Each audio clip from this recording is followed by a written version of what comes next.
Buen día para todos y para todas. Bienvenidos a este seminario de Historia Política del siglo XIX. Un seminario que dictamos para politólogos, pero que hemos extendido a distintos sectores de la sociedad, particularmente a aquellos líderes sociales, indígenas, negritudes, comunidades campesinas, obreras, que quieran entender el origen de los problemas estructurales de el país.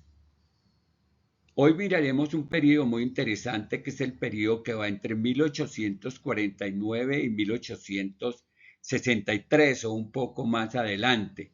Allí tocaremos las reformas de medio siglo y la manera como se fue posesionando el pensamiento liberal que va a dar origen a la Tercera República, que es la República de los Estados Unidos de Colombia, con la Constitución de 1863.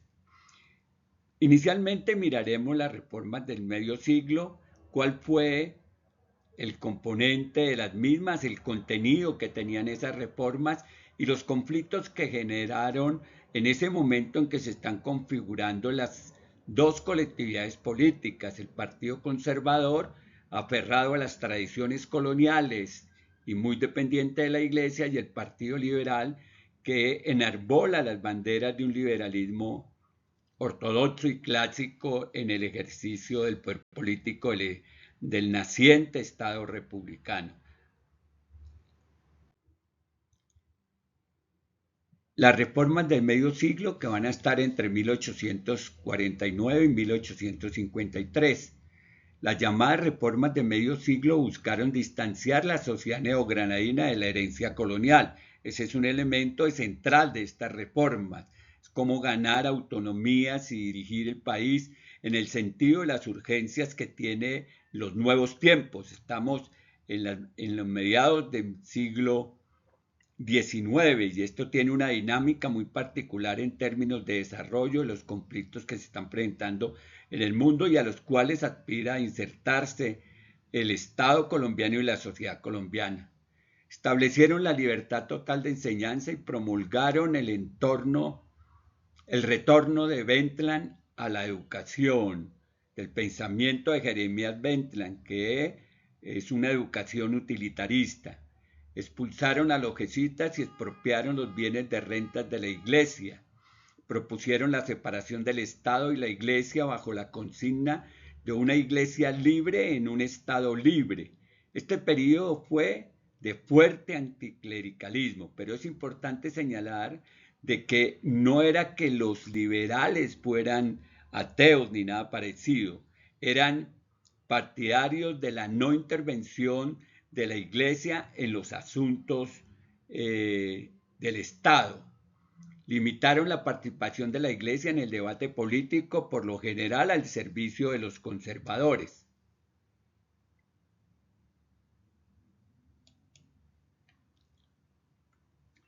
Propusieron la abolición del fuero eclesiástico y una constitución civil del clero, y propusieron que los párrocos fueran elegidos por los fieles.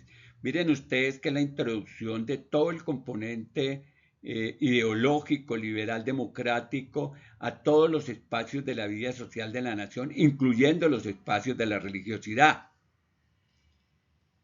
Expulsaron al obispo de Bogotá, Monseñor Manuel José Mosquera, hermano de Tomás Cipriano Mosquera, y señalaron la necesidad de que la iglesia y los obispos rechazaran superaran el rechazo que tenían de la separación del Estado y la iglesia, porque un punto fundamental de este periodo es que los liberales propugnaron porque la iglesia y el Estado estuvieran separados y cada uno tuviera sus respectivas competencias y no hubiera injerencia del Estado, de la iglesia sobre el Estado.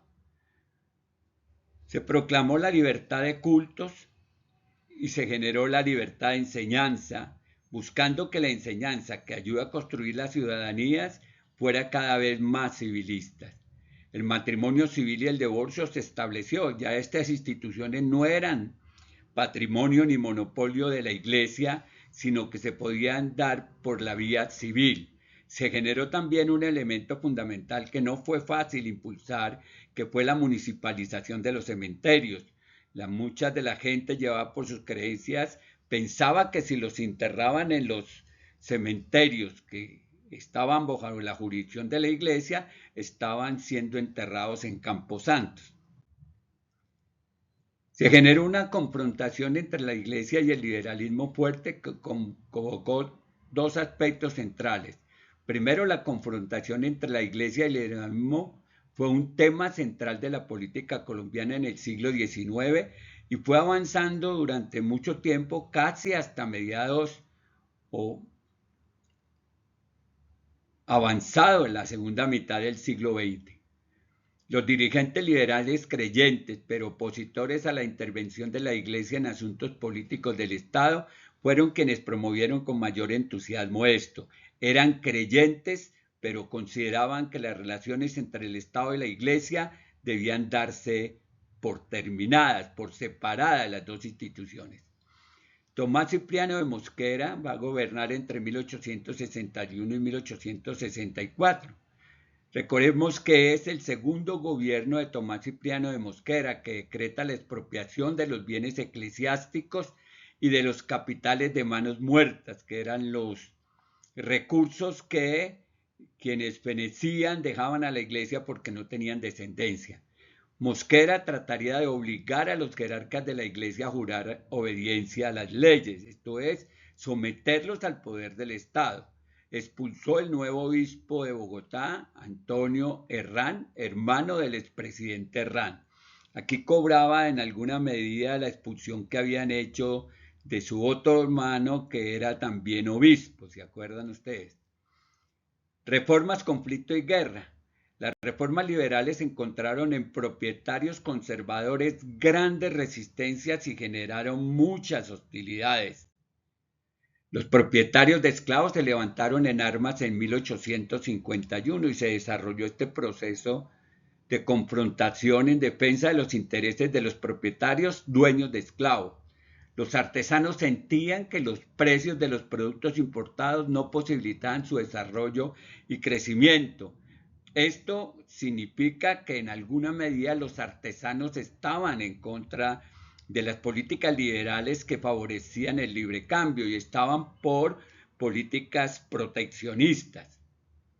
Los jóvenes universitarios que tenían ideas socialistas creían en el comercio y los bajos impuestos y defendían al pueblo de los ricos.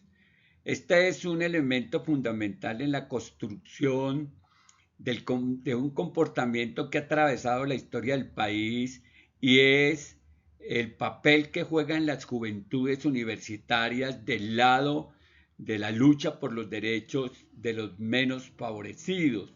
Eso ha sido una constante en la historia del país. Cada vez se ve más disminuido este compromiso, pero a lo largo del siglo XIX y durante todo el siglo XX, los estudiantes y el movimiento universitario estuvo del lado del pueblo en defensa de sus derechos. Los políticos liberales y conservadores se ponían a elevar los precios de consumo para favorecer a los pequeños grupos. Los artesanos fueron fieles a las ideas liberales que no siempre los favorecieron, sobre todo cuando la política del libre cambio se impulsó. Esto lesionaba los esfuerzos que los artesanos hacían en el desarrollo de la actividad artesanal, pero también en el origen de la industria manufacturera, que va a ser un desarrollo importante que va a tener el movimiento artesanal. Fueron fervorosos propulsores de la campaña de José Hilario López y del liderazgo de José María Obando. José María Obando es un dirigente político liberal como José Hilario López, que tienen una particularidad y es que son juiciosos defensores de la institucionalidad política y de las leyes, y no le apuestan a aventuras golpistas.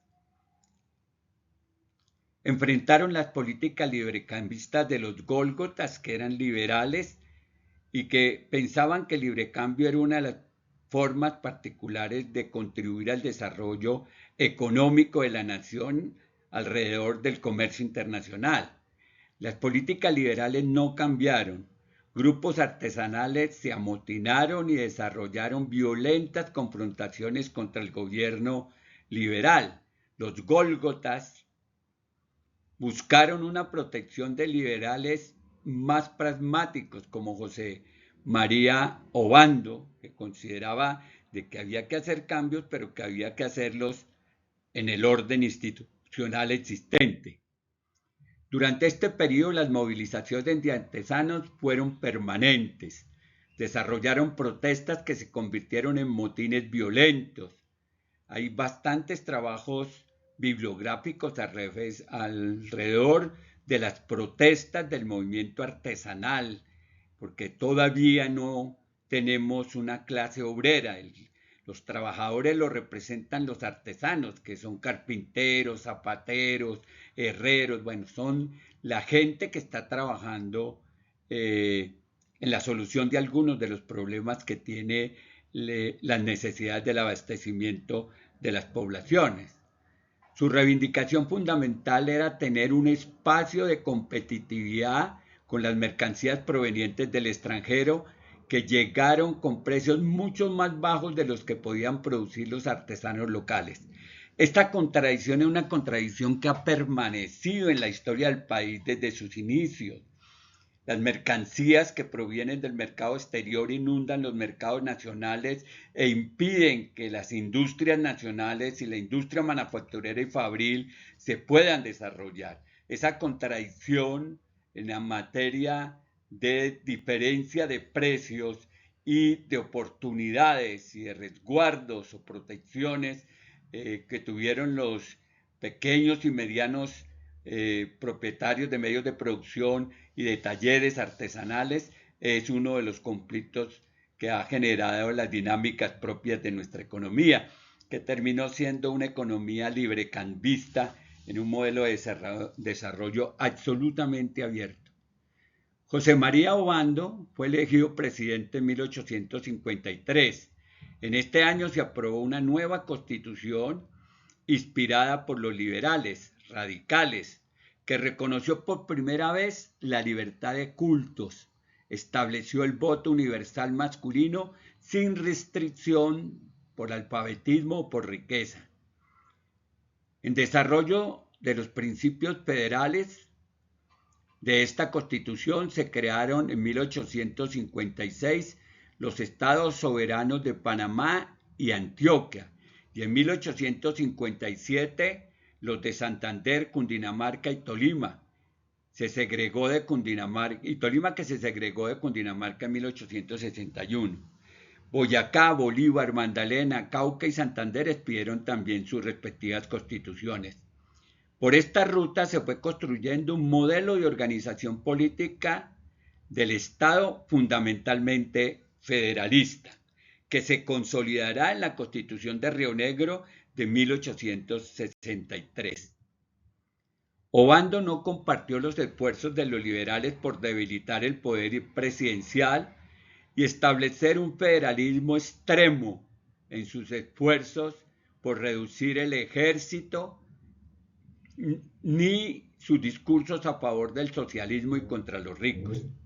Obando se mantuvo en una tónica pragmática que no era partidario ni de reducir el ejército, ni de propiciar las ideas socialistas de los liberales, de los jóvenes liberales, ni de desarrollar una lucha contra los ricos. Con Obando, los liberales gólgotas enfrentados y en medio de peleas callejeras entre artesanos y jóvenes y políticos liberales, el intento de someter a juicio al jefe del ejército, José María Melo, por el homicidio de un soldado, provocó el 17 de abril de 1854 un golpe de Estado que buscaba ante todo la defensa del ejército y de la autoridad del gobierno central, y que el presidente, descontento con las reformas constitucionales, no enfrentó con decisión porque se negó a asumir el poder que los golpistas le ofrecían. José María Melo va a jugar un papel importante en estos movimientos. Va a tener que asumir la presidencia resultante de ese golpe militar. José María Melo es un personaje muy importante en la historia de los procesos emancipatorios de América Latina y es José María Melo quien llegará al desarrollo de las luchas emancipadoras en México y allí terminará su vida. El general Melo ejerció el poder buscando respaldo popular. Se declaró favorable a los artesanos bogotanos enfrentados a los liberales librecambistas. El comportamiento de los liberales y los conservadores frente al conflicto con los artesanos dio origen a un sentimiento antioligárquico que involucraba a los miembros de los dos partidos. Aquí es muy importante señalar que ya desde entonces, mitad del siglo XIX, comienza a constituirse en distintos sectores, no solamente sociales y populares, sino también al interior de sectores políticos, un sentimiento antioligárquico, porque las élites económicas que se convirtieron en élites políticas comienzan a colocar sus intereses por encima de los intereses de los sectores más desfavorecidos. No obstante, se creó en este tiempo una alianza más o menos duradera entre los liberales y los dirigentes artesanales que apelaban a la confrontación social y a la movilización popular. La confrontación comenzó a tener un carácter religioso, en términos de las causas populares, la reivindicación de castas y de grupos sociales discriminados. En el marco de esta situación de conflicto entre sectores liberales, radicales, moderados y conservadores, se fue consolidando un escenario político que posibilitó el influjo de curas y propietarios rurales en la elección de autoridades conservadoras, seguidas por liberales radicales o gólgotas, y quedaron en el último lugar a los defensores del gobierno como liberales draconianos. Es decir, hay un proceso de matización de la lucha que va a comprometer no solamente el movimiento popular y el movimiento social, el movimiento trabajador de los artesanos, sino que va a comprometer a la curia y va a comprometer a sectores de los partidos tradicionales, tanto de los gólgotas como de los draconianos, en la diferenciación de sus enfoques alrededor del desarrollo económico, social y político y de las relaciones entre el Estado y la Iglesia. La reforma constitucional creó la posibilidad de que las provincias se constituyeran en estados y expidieran sus propias constituciones, como lo hicieron entre 1853 y 1856. La Nueva Granada promulgó en 1858 una nueva constitución y se convirtió en la Confederación Granadina, conformada por estados con constituciones y leyes diferentes. Aquí podría uno estar hablando del surgimiento de la Tercera República. Sin embargo, por la fuerza de los acontecimientos que dio origen a la Constitución de 1863, la Primera República se están formadas en 1810 y la Segunda República son las que se forman en 1821, que da origen a la Gran Colombia.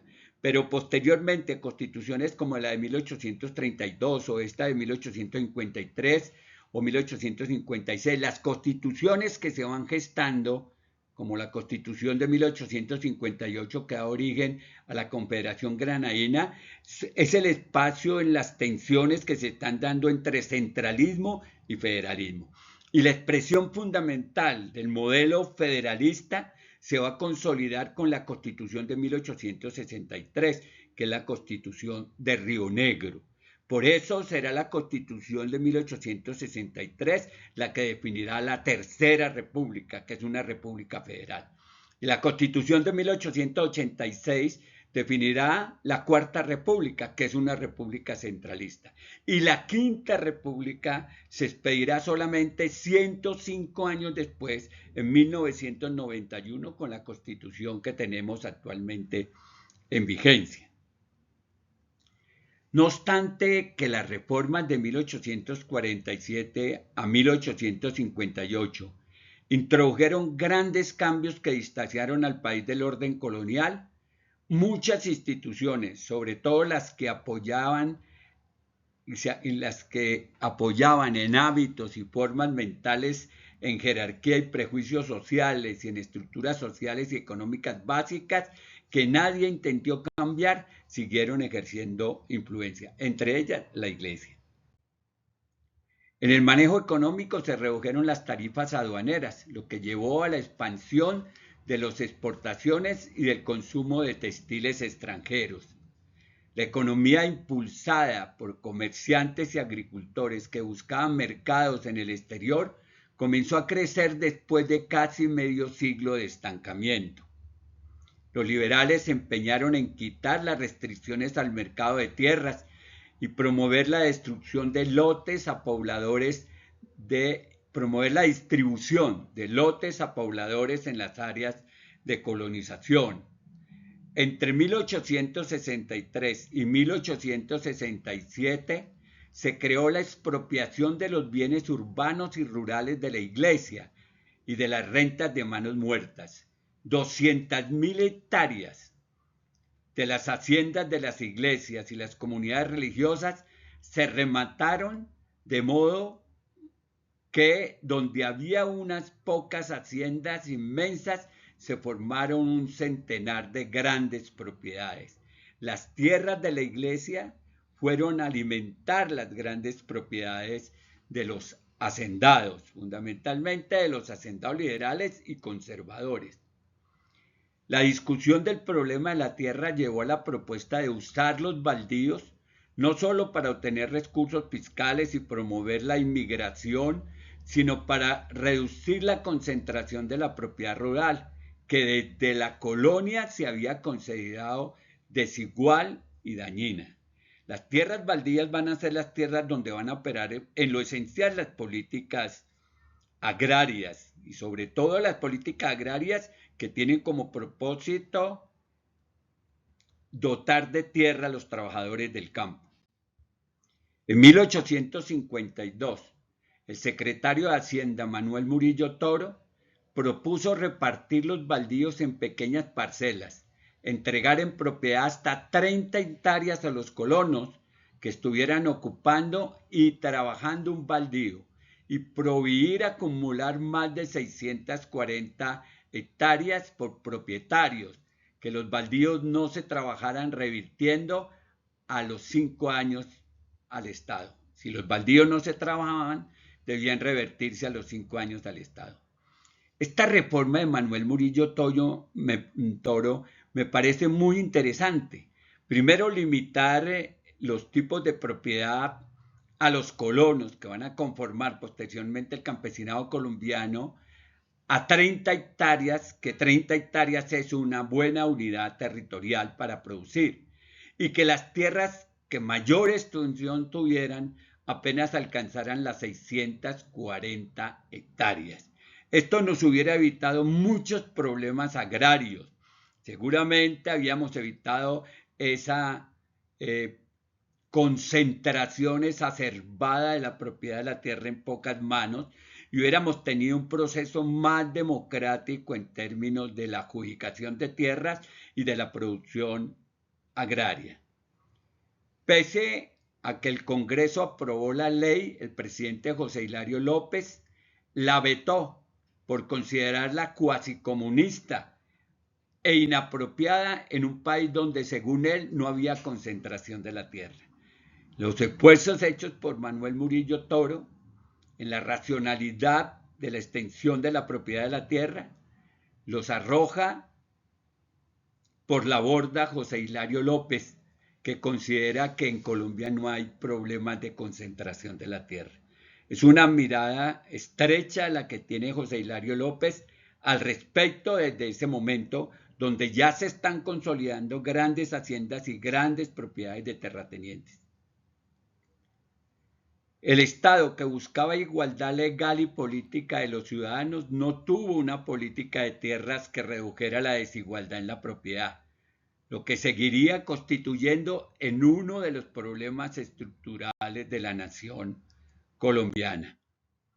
La mayor ruptura social que tuvieron las reformas del medio siglo por la tradición colonial fue la emancipación de los esclavos en 1851.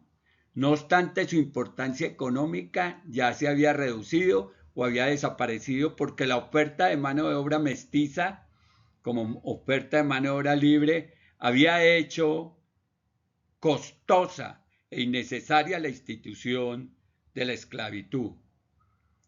En el Cauca todavía algunas haciendas usaban esclavos y los empresarios rurales buscaron reemplazar los esclavos mediante la adscripción de trabajadores a las tierras en contrato de aparcería.